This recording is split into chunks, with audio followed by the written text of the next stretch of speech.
Here's something that will save you years of frustration if you hear it right now. The people who fail in sales, and I mean the ones who quit, who burn out, who never build anything real, they don't fail because they lack talent. They don't fail because they don't work hard enough.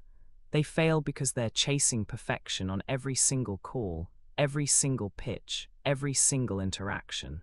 And that chase, that obsessive need to get it right the first time, is the exact thing that guarantees they won't get it right at all. I know this because I've lived it. I'm not standing here as someone who figured it all out. I'm a salesperson in progress. I sell my skills, my software, my perspective, and every single video I make comes from something I'm actually working through. So when I tell you that the pursuit of perfection is a trap, I'm not giving you advice from a mountaintop. I'm giving you a field report from the middle of the climb. Most people think the goal is to become a great salesperson, to reach some point where they've mastered the craft, where rejections don't sting, where every conversation flows perfectly, where closing feels effortless. They imagine there's a finish line, a version of themselves that's finally good enough, and they measure every day against that imaginary standard. Here's the problem with that: when your standard is perfection, every single day feels like failure. You had a good call but stumbled on the objection handling's failure. You closed a deal, but it took 3 follow-ups instead of 1 failure. You built rapport with a prospect but couldn't get the meeting, failure. You're stacking losses in your mind, even on days when you actually moved forward. And that's not just a motivation problem, that's a neurological problem. Your brain is literally wiring itself to associate your work with disappointment. Every time you label a day as not good enough, your amygdala, the part of your brain that processes threat and emotional pain, fires. It tags the experience as something to avoid. Over time, your nervous system starts treating sales activity the same way it treats danger. Not because selling is dangerous, but because you've trained your brain to experience it as a constant stream of inadequacy. This is why so many salespeople procrastinate. It's not laziness, it's self-protection. Their brain has learned that engaging in the work means feeling like a failure, so it finds every possible reason to delay, to distract, to do anything other than pick up the phone or send the email. The perfection standard doesn't push you forward. It builds an invisible wall between you and the work. And here's what makes it worse. This pattern is almost always invisible to the person experiencing it. They think they need more motivation. They think they need a better script. They think they need to watch another training video. What they actually need is to change what they're measuring. So here's the real principle, and I want you to hear this clearly. Progress is the only metric that compounds. Perfection is a metric that paralyses. That's not a feel-good statement. That's a structural truth about how growth actually works, in sales, in business, in every domain where skill matters. Let me explain why this is true at the level of how your brain actually functions, because understanding the mechanism changes everything. When you learn any skill, selling, coding, speaking, negotiating, what's physically happening inside your brain is that neural pathways are being built and strengthened. Every time you repeat a behavior, the synapses involved in that behavior fire together, and a substance called myelin wraps around those neural connections, making them faster and more efficient. This is called synaptic plasticity. It's the biological basis of all learning. But here's the critical detail. Myelin doesn't care about perfection. It responds to repetition and correction. Every time you attempt something, make an error, notice the error and adjust. That cycle is what triggers myelination. That cycle is what builds skill, not getting it right, getting it slightly better than last time. This means that the person who makes 50 imperfect sales calls this week and reviews what went wrong in each one, is building dramatically more neural infrastructure than the person who made 5 perfect calls, or more commonly, made 0 calls because they were still preparing, still rehearsing, still waiting until they felt ready. There's another piece to this. Your brain has a system called the reticular activating system, the RAS. It's essentially a filter that determines what information gets your conscious attention out of the millions of data points your senses take in every second. The RAS prioritizes whatever you've told your brain is important through repeated focus. When you focus on perfection, your RAS starts filtering for flaws. It literally tunes your perception to notice what's wrong, what's missing, what didn't work. You become exquisitely sensitive to your own mistakes, not in a useful way, but in a way that floods you with negative signal and drowns out the positive. When you focus on progress, your RAS recalibrates. It starts filtering for improvement. It notices the small wins. It catches the moments where you handled something better than yesterday. It highlights the patterns that are working. Same reality, completely different experience of that reality. And that different experience changes your emotional state, which changes your behavior, which changes your results. This isn't positive thinking. This isn't just focus on the bright side. This is attention management, deciding what data your brain prioritizes, and it has measurable effects on performance. There's one more neurological layer here that matters enormously for salespeople. Your brain runs on a dopamine prediction system. Dopamine, the neurotransmitter most associated with motivation, doesn't actually fire when you get a reward. It fires when you predict you're making progress toward a reward. This is crucial. Your motivation system isn't powered by outcomes. It's powered by the perception of forward movement. When your standard is perfection, you almost never perceive forward movement because perfection is a fixed point that you never reach. So your dopamine system starves. You lose motivation not because you're weak, but because you've set up a goal structure that your neurochemistry literally cannot sustain. When your standard is progress, when you define success as better than yesterday, your dopamine system has something to work with. Every small improvement, every lesson extracted from a failed call, every new insight about a client's psychology, these all register as forward movement. Your brain rewards you for engaging, and that reward makes you engage more. It's a virtuous cycle, and it's completely designable. Now let me take this up a level, because this isn't just a brain hack. This connects to something much deeper about how wealth, skill, and value actually accumulate in the real world. Naval Ravikant talks about the concept of compound interest applying not just to money, but to knowledge, relationships, and reputation. He says that the most powerful returns in life come from things that compound over time. And the key insight about compounding is this: it's not about any single period of growth. It's about uninterrupted accumulation over long periods. Think about what that means for the perfection mindset versus the progress mindset. The perfectionist stops and starts constantly. They have a bad week, they spiral. They have a bad month, they question everything. They compare themselves to someone who's further ahead, they feel defeated. Every stop resets their compound clock. They're always starting over. The progress-oriented person doesn't stop. They have a bad week, they extract the lessons, adjust, keep moving. They have a bad month, they review their system, make corrections, keep moving. They see someone ahead of them, they study what that person does differently, integrate what's useful, keep moving. Their compound clock never resets. And over years, the gap between these two people becomes enormous, not because one is more talented, but because one never interrupted the compounding process. Charlie Munger has a related idea that I think about constantly.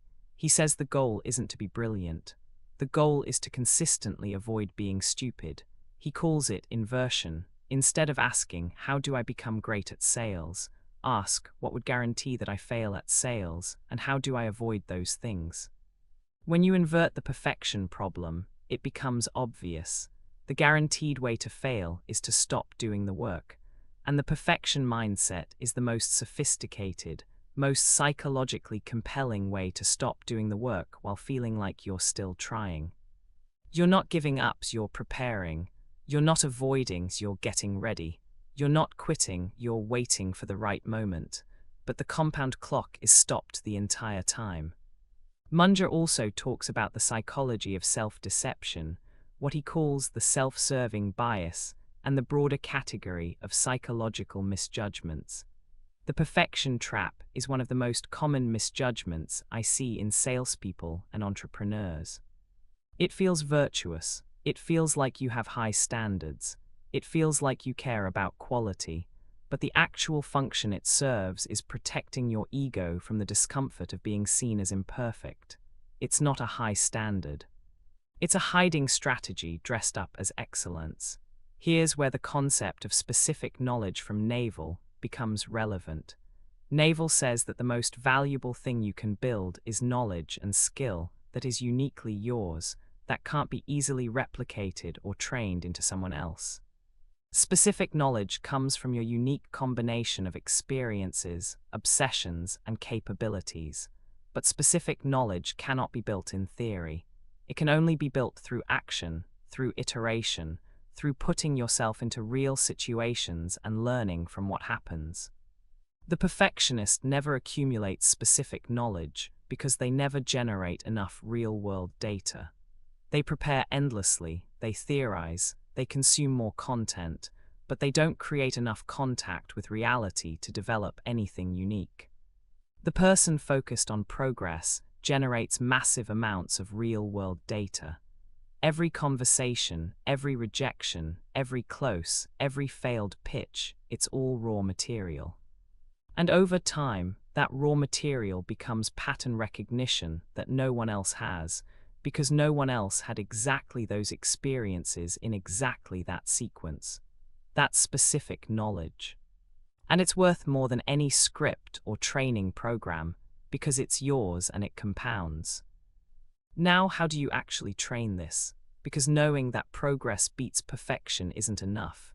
You need a system for making it operational. Knowing and doing are separated by a canyon, and most people fall into that canyon and never climb out. The framework that matters here comes from the science of deliberate practice. And I want to be precise about what deliberate practice actually means, because most people misunderstand it. Deliberate practice is not just doing the same thing over and over. It's not make 100 calls a day and eventually you'll get better. That's repetition, and repetition without structure leads to automated mediocrity. You just get very efficient at doing things the wrong way. Deliberate practice has 4 components, and all 4 must be present for real skill growth. First, a clearly defined subskill to work on, not get better at sales. That's too vague for your brain to act on. Instead, improve my ability to ask the second question after the client's initial objection. That's specific, that's trainable, that's something your brain can actually focus on during a real interaction. Second, operating at the edge of your current ability. This is where most people get it wrong. If you're only doing things you're already comfortable with, you're not practicing, you're performing. Growth happens in the zone where things are slightly too hard, where you have to stretch, where failure is likely. This is uncomfortable by design. The discomfort is the signal that myelination is happening, that new neural pathways are being built. Third, immediate feedback. You need to know as close to real time as possible whether what you just did worked or didn't work. In sales, this means reviewing your calls, analyzing the specific moments where conversations turned either toward you or away from you. It means paying attention to the client's micro-reactions, not just the final outcome. This is actually one of the reasons I built an AI training system for salespeople. Because most salespeople don't have a coach watching every call. They don't have someone who can sit with them after every interaction and say, here's exactly where you lost them, here's what the client was actually telling you, here's what you could have said instead. The AI does that. It becomes the feedback mechanism that makes deliberate practice possible at scale, every single day, not just during quarterly training sessions. Fourth, targeted correction. Once you identify what went wrong, you need to practice the corrected version. Not just understand it intellectually, actually practice it. Say the better response out loud. Role-play the scenario. Run through it with the AI. Repeat until the new version feels more natural than the old one. This is how you overwrite old neural patterns with better ones. Now here's what I want to emphasize. None of these 4 steps require perfection. In fact, they require imperfection. You need to be bad at the sub-skill in order to practice it at your edge. You need to make mistakes in order to get feedback. You need the gap between what you did and what you should have done in order to make targeted corrections. Progress isn't the consolation prize you settle for when you can't achieve perfection. Progress is the actual mechanism of mastery. Perfection isn't even a meaningful concept in skill development. There is no final state. There's only the next edge. The question of short weaknesses and strong strengths matters here too. A lot of salespeople spend all their time trying to fix what they're bad at, which is useful up to a point. If you have a critical weakness, say, you literally cannot handle any form of objection without freezing, yes, you need to address that because it's blocking everything else. But once your weaknesses are at a functional level, the highest return on your practice time comes from making your strengths extraordinary. If you're naturally great at building rapport but mediocre at closing, don't spend 80% of your time on closing techniques. Spend enough time to get your closing to functional, then invest heavily in making your rapport building so exceptional that clients trust you at a level where closing becomes almost unnecessary. This is how you build specific knowledge, by going deep where you have natural advantage, not by trying to become equally competent at everything. And there's a cross-domain transfer effect that's worth mentioning. Skills from one area of your life often transfer to sales in unexpected and powerful ways. If you're a programmer, you understand systems thinking, and that transfers to understanding how a client's business operates as a system, which makes you better at diagnosing their real problems. If you've studied psychology, you understand cognitive biases, and that transfers to understanding why clients make irrational decisions, which makes you better at structuring proposals. If you speak multiple languages, you understand that the same idea requires completely different framing for different audiences, and that's one of the most important skills in selling. These cross-domain transfers often produce nonlinear jumps in capability. You don't just get a little better, you suddenly see connections that specialists miss, and those connections become part of your specific knowledge, your unfair advantage that compounds over time. Let me give you a concrete scenario to make all of this real, because abstract principles only matter when they hit the ground. Imagine a salesperson, let's call her Maria. Maria sells enterprise software. She's been in the role for about a year. She's smart, she's hardworking, and she's miserable. Here's Maria's pattern. Before every major client call, she spends hours preparing.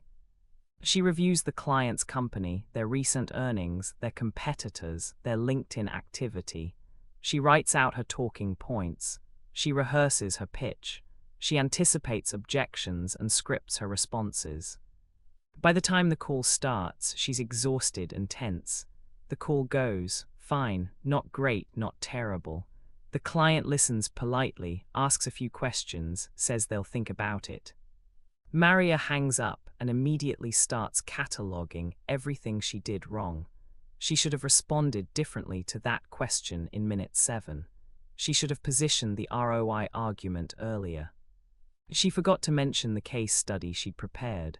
She rates the call a 4 out of 10. Her manager asks how it went. She says, not great. Her manager asks why. She lists the mistakes. Her manager says, but did you learn anything? Maria pauses. She hadn't thought about it that way. She was so focused on grading herself against an imaginary perfect call that she never asked what she actually gained. Here's what Maria actually gained, if she bothered to look. She learned that this particular client cares more about implementation speed than about feature richness.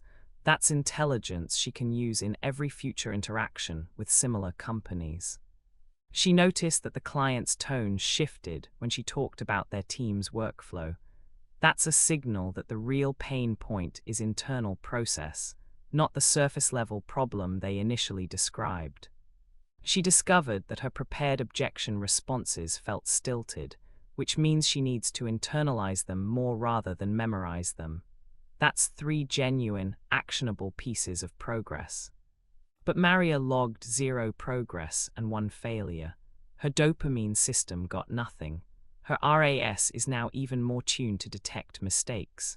Her amygdala is even more sensitized to the stress of client calls. She's getting worse by the day, not because her skills are declining, but because her self-assessment framework is destroying her from the inside. Now imagine Maria makes one change. At the end of every call, before she allows herself to analyze what went wrong, she writes down 3 things she learned or did better than the previous call. Just 3, it takes 2 minutes. She doesn't ignore the mistakes, she reviews those too. But she reviews them as data for tomorrow's improvement, not as evidence of today's inadequacy. Within a month, Maria's entire relationship with her work changes.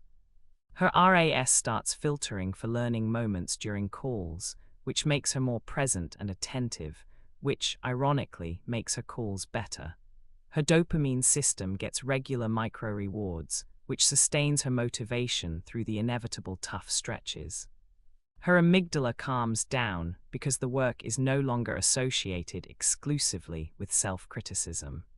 She starts looking forward to calls instead of dreading them, not because the calls got easier, but because her internal experience of the calls transformed. That's not a theory, that's a predictable neurological outcome of changing what you measure. And here's the part that connects to sales at a deeper level. Maria's clients can feel the difference. This is where mirror neurons come in. When you're tense, self-critical, and performing, trying to deliver a perfect pitch, your micro-expressions, your vocal tension, your pacing all communicate anxiety. The client's mirror neuron system picks up on that anxiety and reflects it back as unease. They don't know why, but something feels off. They feel like they're being sold to, even if your words are technically right. When you're present, engaged, and genuinely focused on understanding, which is the natural state of someone oriented toward progress rather than performance, your demeanor communicates confidence and curiosity. The client's mirror neurons pick up on that too.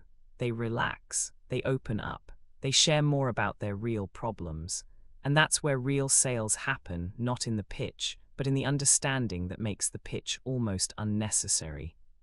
Let me connect this to a broader principle that I think about a lot, one that comes from the Talmudic tradition of thinking about business and value creation. There's a principle in that tradition that I'll paraphrase. Wealth isn't just accumulated, it's created through exchange. And the foundation of exchange is trust built through consistent action over time. Knowledge that isn't put into action, into the world, into exchange with others, that knowledge has no value. It's potential energy that never converts to kinetic. This connects directly to the progress over perfection principle. The perfectionist hoards. They accumulate knowledge, preparation, credentials, plans, but they don't put enough of it into circulation. They don't make enough offers, they don't have enough conversations, they don't create enough opportunities for exchange.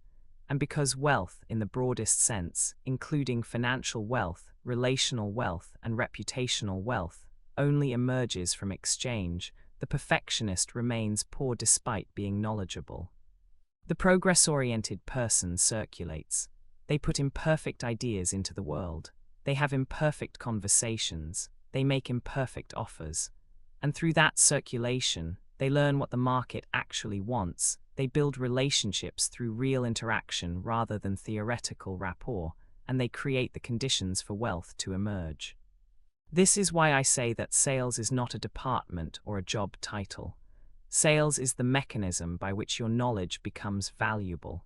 If you have insights, skills, solutions, but you never put them in front of people who need them, you haven't created anything. You've just accumulated. and accumulation without circulation is the definition of stagnation. Every time you share an idea, make a recommendation, propose a solution, or simply have a genuine conversation about someone's problem, you're selling. Not in the manipulative sense, in the sense that you're creating an exchange where your knowledge meets someone's need. And the only way to get better at that exchange is to do it imperfectly, repeatedly, and with attention to what's working and what isn't. There's another dimension here that I want to address because I think it's where a lot of people get stuck, and it's rarely talked about honestly. The perfection mindset isn't just about work quality, it's about identity. When you chase perfection, you're usually trying to protect a self-image. You want to be seen as competent, as professional, as someone who has it together, and the fear of being seen as anything less than that paralyses you. Naval has a principle that I think is one of the most liberating ideas I've ever encountered. He essentially says that real confidence isn't about believing in yourself, it's about not caring about the outcome. It's about being so committed to the process, to the learning, to the engagement with reality, that the result, success or failure, is secondary. That's not indifference, that's freedom. When you're not protecting an image, you can take risks. You can make the call you've been avoiding. You can ask the question that might make you look uninformed. You can propose the deal that might get rejected. You can put out the video that isn't perfect. Because you're not measuring your identity by the outcome. You're measuring your integrity by the consistency of your engagement. This connects to what Mihaly Csikszentmihalyi describes in his research on creativity and flow states. He found that creative people, and I'd include great salespeople in this category, don't experience flow by chasing a perfect output. They experience flow by being fully absorbed in the task itself. Flow emerges from the match between challenge and skill at the edge of capability, combined with clear goals and immediate feedback. Notice, that's the exact same structure as deliberate practice. Flow and deliberate practice are not opposites. The popular idea that practice is grinding and flow is effortless is wrong. They're two descriptions of the same optimal state of engagement, and neither one requires perfection. Both require progress. When you stop trying to produce a perfect result and start trying to fully engage with the present task, the call you're on right now, the email you're writing right now, the problem you're solving right now, flow becomes accessible. Not guaranteed, but accessible. And in flow, your performance actually improves because your prefrontal cortex, the analytical, self-monitoring part of your brain, partially quiets down, reducing the self-criticism and second-guessing that normally interfere with natural skill expression. The paradox is precise. By stopping the pursuit of perfection, you perform closer to your actual capability. By accepting imperfection, you produce better work. Let me give you another angle on this, because I think it matters for anyone who's building something, a career, a business, a personal brand, a reputation. There's a concept in systems thinking that applies perfectly here. In any complex system, optimization for a single variable degrades overall performance. If you optimize a car engine purely for speed, you sacrifice fuel efficiency, durability, and safety. If you optimize a business purely for short-term revenue, you sacrifice customer relationships, employee morale, and long-term positioning. When you optimize for perfection in sales, you're optimizing for a single variable, the quality of each individual interaction, at the expense of volume, learning speed, relationship depth, and psychological sustainability. You might occasionally produce a perfect call, but your overall system, the system that produces results over months and years, degrades. When you optimize for progress, you're optimizing the system itself. You're asking, how do I make the whole machine work better over time? How do I increase my learning rate? How do I maintain my energy and motivation? How do I build relationships that compound? How do I develop judgment that improves my hit rate gradually rather than trying to engineer a perfect hit rate from day one. This is systems thinking applied to personal development, and it's one of the most important shifts anyone can make, not just in sales, but in any domain where long-term performance matters more than any single event. I want to be honest about something here because I think honesty is more useful than inspiration. I struggle with this myself every single day. I make videos, and after I post them, part of my brain immediately starts listing what I could have done better. I build software, and there's always a feature I wish I'd implemented differently. I have conversations with potential clients, and I replay the moments where I could have been sharper, clearer, more compelling. The difference isn't that I've eliminated the perfectionist voice. The difference is that I've built a practice of not obeying it. I review my work for lessons, not for verdicts. I ask, what did I learn before I ask, was it good enough? I remind myself that the compound clock only ticks when I'm in motion, and every day I stop to wait for perfection is a day subtracted from my compound trajectory. And I've seen this in the salespeople I work with through my AI training system. The ones who improve fastest aren't the ones who are most talented. They're the ones who engage most consistently. They run their daily reviews. They analyze their conversations. They ask the AI difficult questions about their own performance. They don't pretend they're already good. They assume they can be better and they work the process. And within weeks, you can hear the difference. Their confidence shifts, not because they decided to be confident, but because they accumulated enough small wins that their brains started believing, based on evidence, not affirmation, that they're getting somewhere. That's real confidence. Not a feeling you manufacture, a conclusion your brain reaches based on accumulated data points of progress. So let me give you something specific to do with all of this. Not a principle to agree with, an action to take. Starting today at the end of your workday, whether you sell professionally or you're selling yourself in any other capacity, take 3 minutes and write down 3 things. 1. What did I do today that was slightly better than yesterday? It can be small. It should be small. I asked a follow-up question I wouldn't have thought to ask last week. I handled that objection without freezing. I sent the proposal same day instead of procrastinating. Small is fine. Small is the unit of compounding. 2. What's one specific thing I want to practice tomorrow? Not be better at selling. Something you can actually focus on in a real interaction. Listen for 30 seconds longer before responding. Ask what the real obstacle is after the first objection. Open with a question instead of a pitch. One thing. Focused, edge of ability practice on one thing. 3. What did I learn about my client, my market, or myself that I didn't know yesterday? This is how you build specific knowledge. Not by studying theory, but by cataloging real-world observations. Over weeks and months, these observations become pattern recognition. And pattern recognition is the foundation of judgment, the most valuable and hardest to replicate skill in any domain.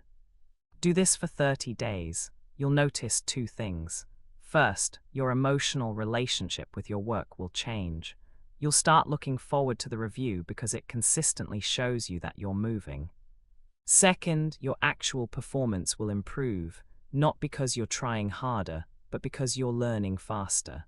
The feedback loop between action and reflection tightens, and every cycle makes you slightly more effective. If you want to accelerate this further, find a feedback mechanism that's more immediate than end-of-day reflection. Record your calls and review key moments. Use an AI system that can analyze your conversations in real time. Find a peer or mentor who can watch you work and tell you what they see. The tighter the feedback loop, the faster the learning. That's not an opinion. That's one of the most well-established findings in the science of expertise. And one more thing. Stop comparing your Chapter 3 to someone else's Chapter 20. Comparison against others is useful only for one purpose: identifying specific practices or strategies you can adopt. Beyond that, it's noise. Your only meaningful comparison is you today versus you yesterday. That's the only comparison that feeds the compound machine. There's a line I keep coming back to, and I'll leave you with it. Perfection is a destination that doesn't exist. Progress is a direction that always does. The people who build extraordinary careers, extraordinary businesses, extraordinary lives, they never arrive. They just never stop moving. Your knowledge, your ideas, your ability to help someone solve a problem, none of that matters until it enters the world, and it will never enter the world perfectly. It enters rough, incomplete, imperfect, and then it gets refined through contact with reality. That's how value is created. That's how growth works. That's how anything real gets built. So stop waiting until you're ready. You're not going to be ready. You're going to be in progress. And in progress is exactly where you need to be. If this made you think, I'd genuinely appreciate it if you'd share it with someone who's stuck in the perfection loop and follow along for more. I'd also love to hear from you. What's one thing you've been avoiding or delaying because it doesn't feel ready enough yet? Drop it in the comments and then go do it.